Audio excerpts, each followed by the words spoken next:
చర్చిలో కాల్పుల్లో 9 మంది ప్రాణాలు కోల్పోయిన ఘటన అమెరికాలోని మిషిగాన్ రాష్ట్రం గ్రాండ్ బ్లాంక్లోని చర్చిలో కాల్పుల ఘటన చోటు చేసుకుంది.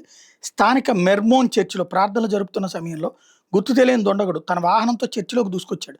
వచ్చి రావడంతో అసాల్ట్ రైఫిల్తో కాల్పులకు దిగాడు. కాల్పుల్లో కనీసం 9 మంది గాయపడ్డారు. వెంటనే స్పందించిన పోలీసులు అతన్ని కాల్చి చంపారు.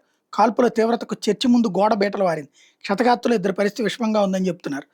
పోలీసుల కాల్పుల్లో బర్డన్కి చెందినట్టుగా భావిస్తున్న దొండగుడు చనిపోయాడని, ఆ ప్రాంత ప్రజలకు ఎట్లాంటి ముంపు లేదని జెనెసీ కౌంటీ షరీఫ్ కార్యాలయం తెలిపింది. కాల్పులతో చర్చిలో మంటలు వ్యాపించాయని, వాటి వెంటనే అదుపులో తెచ్చామని పేర్కొంది. కాల్పుల ఘటన కారణాలు తెలియాల్సి ఉంది. చనిపోలేదు, ఒకళ్ళు చనిపోయారు, 9 మందికి గాయపడ్డారు. ఎవరతను, ఎందుకు చేశాడు, ఈ మాత్రం బయటపెట్టరు. ఇప్పటిదాకా అమెరికా చరిత్రలో అతిపెద్ద లోపం అదే.